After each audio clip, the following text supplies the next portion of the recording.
Welcome back. Shane Thompson as the break in our fourth match of the evening. And the third match is always crucial. The fourth match, though, is where we really start getting down to business. And the safecracker got that 8-ball moving in a pretty major way there, but hasn't got a ball down a hole. Brilliant break, but it's dry. Greg Batten gets the chance to come to the table first. The reason why this match is always so pivotal is because the winner of it really does wrestle control of the group away from the rest. They then approach their third game knowing that just a draw is enough to take them through.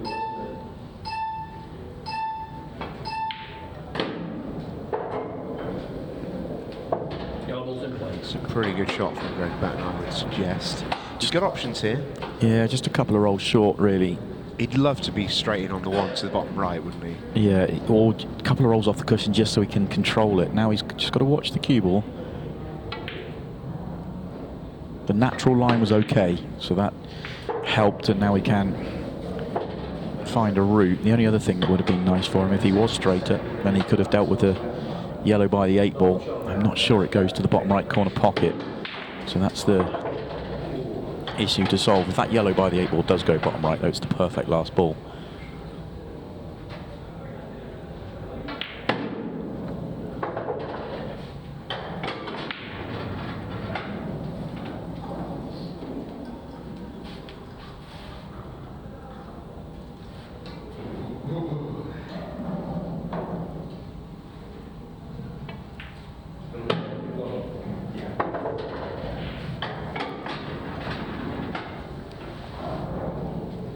He's got a nice angle just to track below the 8-ball here. I think the natural line just takes him exactly where he wants to go.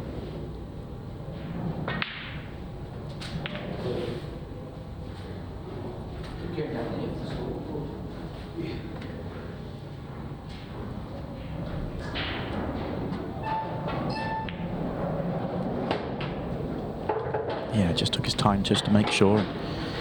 Floats it into perfect.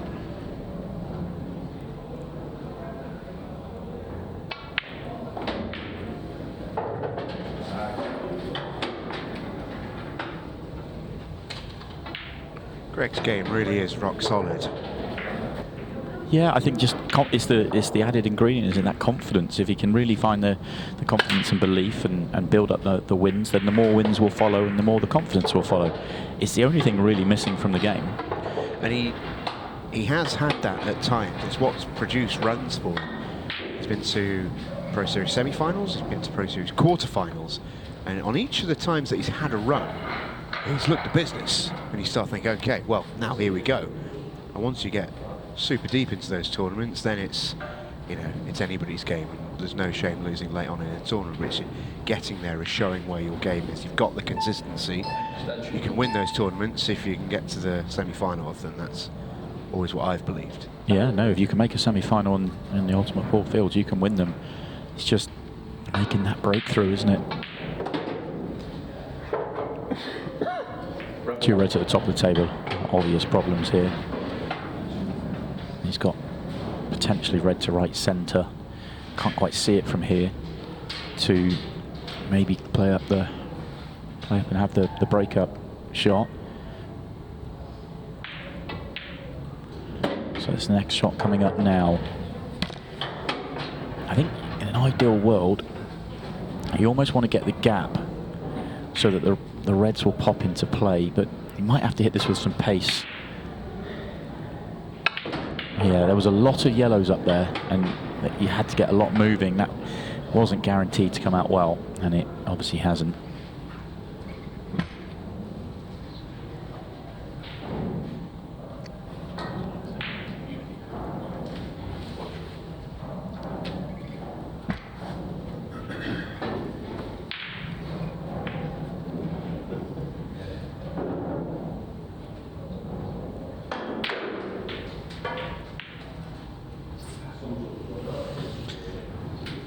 Could be a big miss. Context of the night for Greg Batten, that.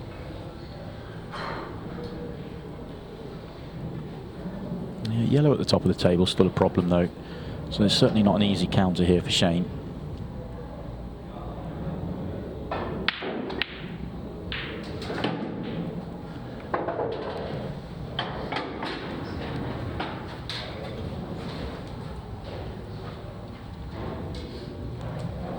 Trying to work out how he plays the breakout shot.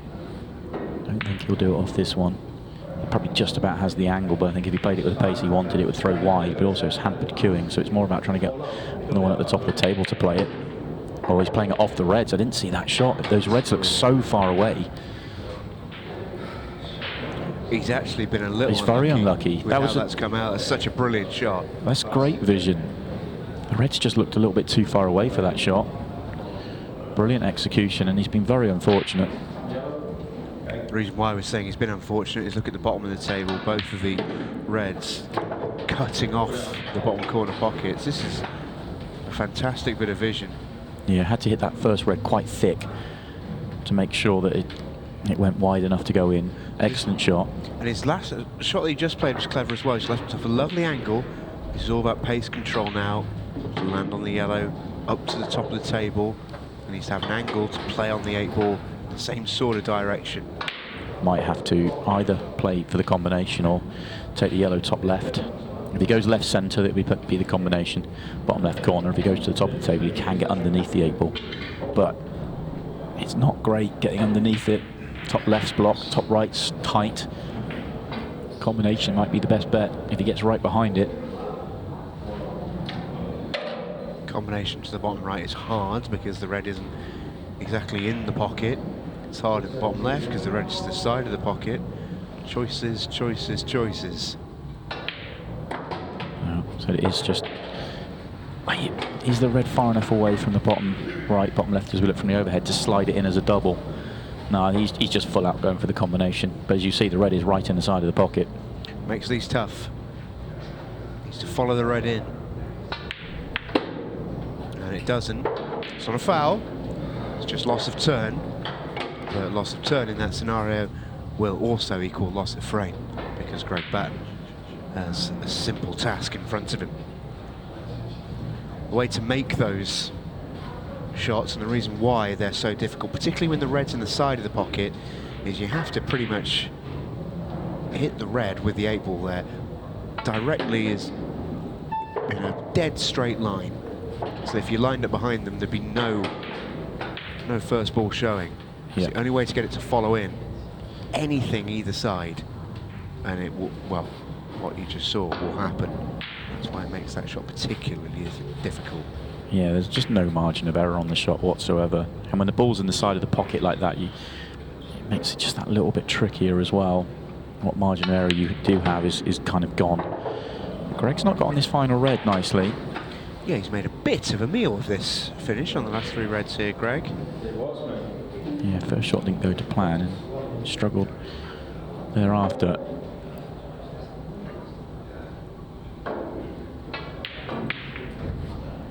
Lovely recovery.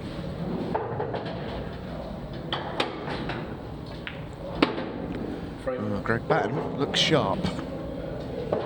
Made a mistake in that frame, but was able to recover it.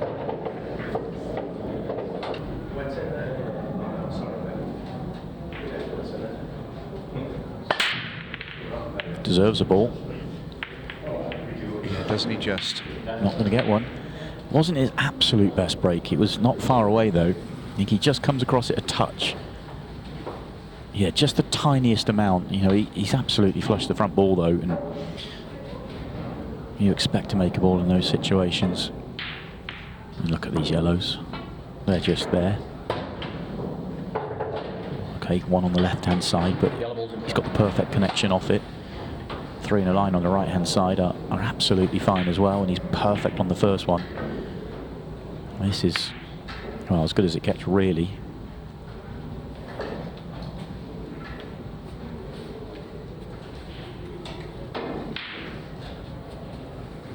I'm surprised by this. I thought he'd go right centre here, deal with the ones at the bottom of the table. Shows he's playing with huge confidence. Wasn't worried about trying to get closer to that ball to make sure of it. Yeah, that's a good sign for me, for Greg. But he does need to get back into the same. I don't know why he didn't take the one to right centre when he was on it before, because that's where he wants to land here. Okay, he's got bottom right hand corner to then get right centre. So it's all, I mean, it was never really going to be a problem coming this way around, but I was just surprised by it. But yeah, good signs for Greg.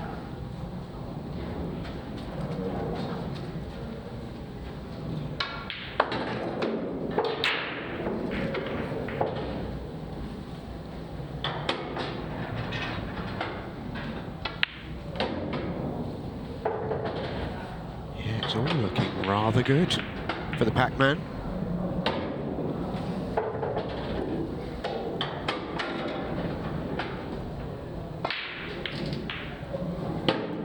Looks sharp, doesn't he? He does. He looks very sharp. This is going to be back-to-back reverse clearances for Greg.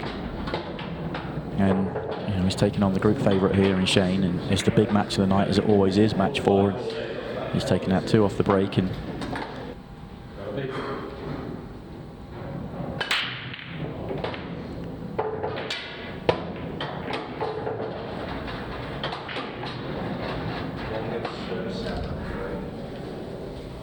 massive break from Greg. That is just absolutely picture perfect. Yeah, we talked about a few volleys throughout tonight. I think that might be the best one we've seen from Greg. Described the keyboard beautifully, but there's so much power through that pack as well. And this really should be that for the match. Greg Batten should take complete control of this group.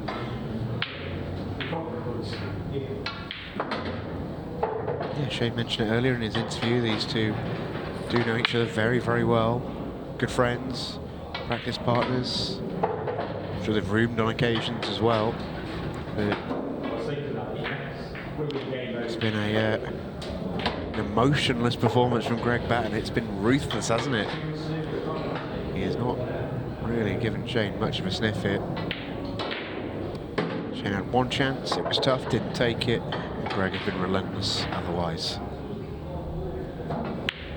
4-0 win for the Pac-Man, who takes control of group number 3, and Greg Batten is on the move in the Champions League.